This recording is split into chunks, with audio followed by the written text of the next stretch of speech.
Section 20 सब close 1 जो बात कर रहा है वो कर रहा है नेचुरल पर्सन की। अब नेचुरल पर्सन कौन हो सकता है? ए बी, राम श्याम घनश्याम, ये सब के सब नेचुरल पर्सन हो सकते हैं। अब बात करते हैं सेक्शन 20 के एक्सप्लेनेशन की। एक्सप्लेनेशन बात करता है कंपनी या कॉरपोरेशन की, कंपनी या कॉरपोरेशन की। ये ठीक है, अगर नेचुरल पर्सन के पास के अगेंस्ट में हमें केस करना था तो हमारे पास चार ऑप्शन थे, cause of action, residence, personally work for gain, business, ये चार ऑप्शन है। लेकिन अगर यही मेरे को केस करना हो किसी ए कंपनी या किसी बी कंपनी के अगेंस्ट में, अब ए और बी कंपनी क्योंकि नेचुरल पर्सन नहीं है तो इनका रेजिडेंस का ऑप्शन खत्म हो जाता है, ये कहीं रह तो सकते नहीं है, और ये पर्सनली वर्क फॉर गेन भी नहीं कर सकते, जॉब भी नहीं कर सकते ये। तो अल्टीमेटली क्या कर सकते हैं इनके पास, अगर कंपनी या कॉर्पोरेशन की बारी आएगी तो सिर्फ आपको दो ही ऑप्शन मिलेंगे, जहां या तो कॉज ऑफ एक्शन अराइज हुआ हो, या तो जहां कॉज ऑफ एक्शन अराइज हुआ, या फिर प्लेस ऑफ बिजनेस। तो एक बात याद रखना कि अगर नेचुरल पर्सन है तो आपके पास चार ऑप्शन है, और ज्यूरिस्टिक पर्सन है, ज्यूरिस्टिक पर्सन मतलब कंपनी कॉर्पोरेशन वगैरह है, तो आपके पास सिर्फ दो ही ऑप्शन आ जाते हैं। और दो ऑप्शन में भी बात करूं, सिर्फ या तो जहां कॉज ऑफ एक्शन अराइज हुआ है या फिर जहां प्लेस ऑफ बिजनेस है, तो आपके पास दो ही ऑप्शन आ जाते हैं। सपोज करो ये यहां तक चीज क्लियर होगी, तो मैं आपको एक चीज बताना चाह रहा हूं, बस आज के बाद याद रखना कि सेक्शन 20 चार ऑप्शन देता है, लेकिन कंपनी या कॉर्पोरेशन या जिसे हम बोलते हैं ज्यूरिस्टिक पर्सन, ऐसा person which is not a natural person, लेकिन जिसको एक आइडेंटिटी कन्फर्म एक दी गई है। क्यों? लीगल से कंपनी को एक आइडेंटिटी हम दे देते हैं, कॉर्पोरेशन को हम एक आइडेंटिटी देते हैं, या फिर रजिस्टर्ड सोसाइटी को एक आइडेंटिटी दे देते हैं हम, क्योंकि पर्टिकुलर स्टैट्यूट में लिखा हुआ है कि कंपनी कॉर्पोरेट करने, कंपनी को बनाने के लिए इतने मेंबर होंगे, ये सब, तो ये सब चीज़ हम दे देते हैं उसको आइडेंटिटी। तो एक जो कंपनी या कॉर्पोरेशन के केस में अगर सपोज करो मेरे को कंपनी के अगेंस्ट में केस करना है, तो मेरे पास ये चार ऑप्शन नहीं होंगे, मेरे पास सिर्फ और सिर्फ ये दो ऑप्शन होंगे।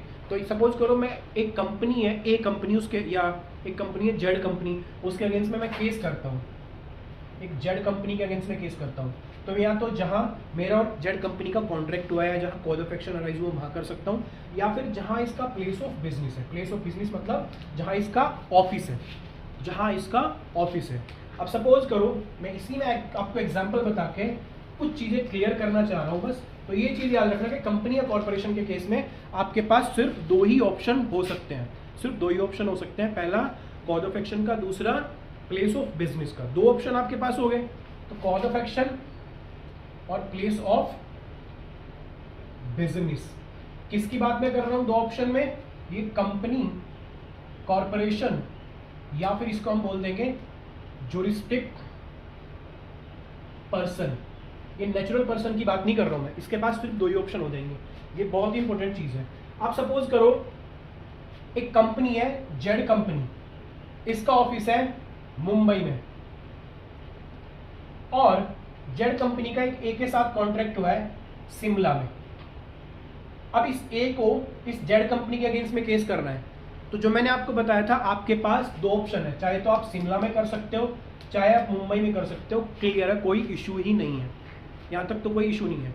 लेकिन इस जेड कंपनी का एक हेड ऑफिस जो है, जो प्रिंसिपल ऑफिस है, जो हेड ऑफिस है, प्रिंसिपल ऑफिस, वो है मुंबई में, और इसके ब्रांच ऑफिस है, एक ब्रांच ऑफिस है दिल्ली में, ब्रांच ऑफिस दिल्ली में, दूसरा ब्रांच ऑफिस चेन्नई में, और तीसरा ब्रांच ऑफिस इसका भोपाल में। मतलब इसकी कंपनी के अगर देखो कंपनी के प्लेस ऑफ बिजनेस कितने हो जाते हैं, number 1 Mumbai, number 2 branch office Delhi, number 3 Chennai, और नंबर 4 भोपाल।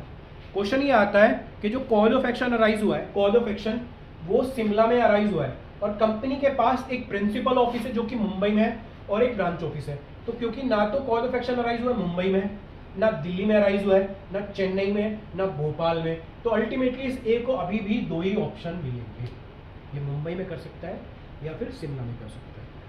तीसरा example, third example, cause of action Shimla में अराइज नहीं हुआ जी, कॉज ऑफ एक्शन अराइज हुआ है, कॉज ऑफ एक्शन अराइज हुआ है इस ब्रांच ऑफिस में।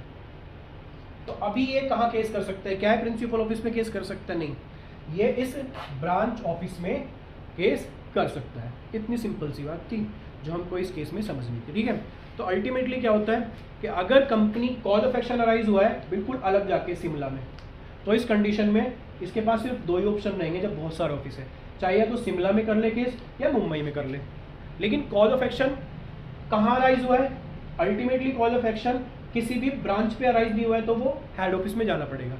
लेकिन अगर कॉज ऑफ एक्शन किसी भी ब्रांच पे अराइज हुआ है, सपोज करो कॉज ऑफ एक्शन इनका कॉन्ट्रैक्ट ए और जेड कंपनी का कॉन्ट्रैक्ट दिल्ली में हुआ था, तो इनको जो केस करना पड़ेगा, ए इस जेड कंपनी के अगेंस्ट में इस मुंबई में केस नहीं कर सकता, ऑल्दो इसका हेड ऑफिस मुंबई में है, ये सिर्फ ब्रांच ऑफिस में केस कर सकता है।